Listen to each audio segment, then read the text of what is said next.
on the precipice of our democracy, on what makes us the United States of America, where each of us have said that we voted. One vote from one voice from one person each adds up to this great multitude of people to be able to elect a new governor from the state of Georgia, and that governor is going to be Stacey Abrams tonight, everybody. Let me tell you what has happened when we've done good things. When you make investments, when the National Party makes investments in the state of Georgia, good things happen, like two senators, Senator Warnock, Senator Ossoff, also like having President Biden. Those good things turns into American Rescue Plan dollars that a mayor like me can benefit from. You know what we did with American Rescue Plan dollars? We were able to help make sure that people that were living in deplorable conditions at Forest Cove could get moved into safe, warm, and safe housing across the city of Atlanta because of American Rescue Plan dollars from Democratic voters like you. Also, homelessness can be taken care of because of American Rescue Plan dollars. And also, we were able to support small businesses in our city because of the work of Democrats. Let me tell you this.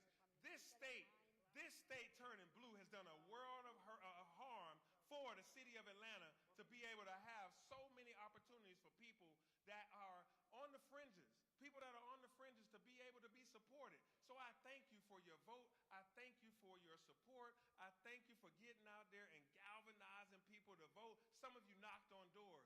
Some of you made phone calls. Some of you went out there and sent emails. Some of you gave money. But all of you gave your heart and soul to this campaign and to the Democratic Party of Georgia. So I thank you.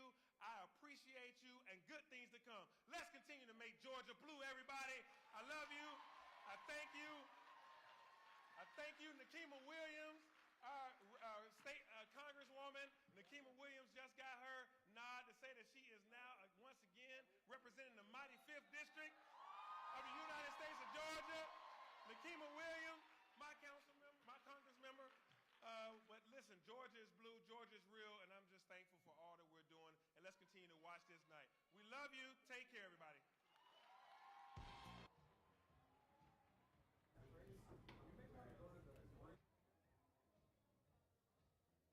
And there you just heard from Mayor Andre Dickens of Atlanta.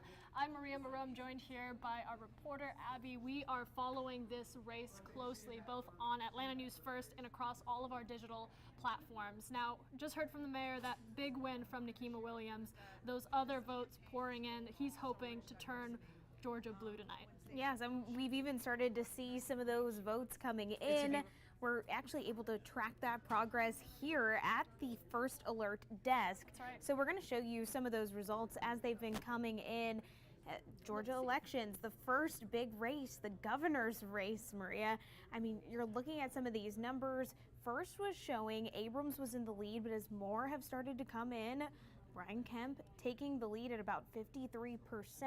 Now, these numbers really do mirror the landmark communications study that we've been talking about this week that did put Brian Kemp ahead of Stacey Abrams. Now, I believe we are going to tune back into this coverage right here as we are hearing more from the Abrams headquarters.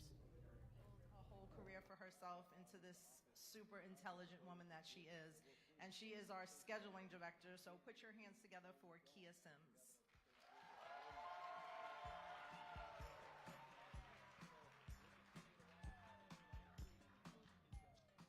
Good evening, Georgia. Like I said, my name is Kia, and I have the honor of being the scheduling director on the Abrams campaign. And I am a lifelong Georgian who is from Clayton County, or what I like to call the county that turned Georgia blue. And it is my extreme honor to introduce our bishop for tonight, who will be doing our opening prayer. I first met Bishop working at Fair Fight, and he is a man who has been not only a friend of Stacey and the campaign, but also a leader in criminal justice reform, a leader for civil rights reform, and a leader for voting rights as well. And I know that he has been praying and blessing this campaign, and it's been a blessing to have him. So there you see a look at the Abrams headquarters. They're waiting for those votes to come in. I wanted to take a look again at that webpage we were bringing it to you, and this is one you can access as well on our website, atlantanewsfirst.com, as well as the Atlanta News First app. It is election night, a great time to have that app so that we send alerts to you as those results pour in. Let's get back to the governor's race. So now 52% of votes counted, the AP estimates. Yes, and we're starting to see some of those numbers fluctuate throughout the night. Some of the races have been called, but governor's race, the Senate race, some really close races that we've been following for you. And with this First Alert desk, we have the benefit of being able to show you some of these live press conferences as well as talk about these numbers as they're coming in. And that's what we'll be doing for the remainder of the night, really. We are expecting a lot of speeches tonight, some press conferences with updates on voting counts. That is continuing by the minute. And as well as our live coverage on Atlanta News First, that is going to continue until 11:30, and we are going to be following with you every step of the way with this election. So right now, I know we are waiting for the campaign of B. Wynn, Secretary of State candidate. We are expecting to hear from her. She said she wanted to hold a press conference tonight. So as soon as she is ready for that press conferences to deliver those remarks, we'll be tuning into her. That Secretary of State race, not called yet. We are still following as results pour in. Let me see if I can take you back to that elections page here, and we can talk a little bit about that race. Yeah, that's the Secretary of State's race.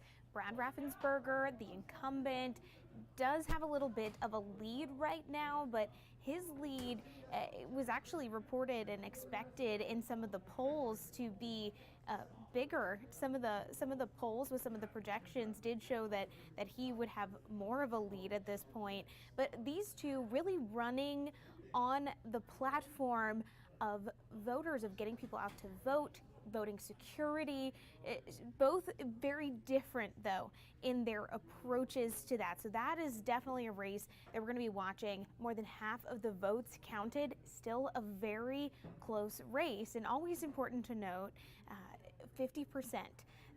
If not, we could be in a runoff. So some of these close races, when we see 51 and 46, really kind of close to that number, right, Maria? Yeah, absolutely. And we can look at Libertarian candidate Ted Metz collecting 60,000 votes, about 2.5%.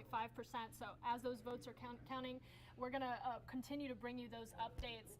The best thing, again, like I mentioned, you can do is download the Atlanta News First app. It is the easiest way to get those updates directly to your phone. If you're like me, I just like a push alert.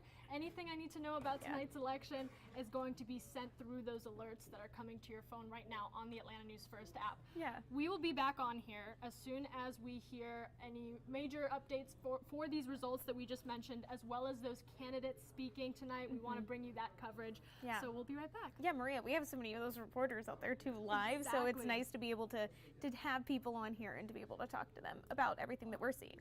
Exactly, and we will take you to them as well throughout the night.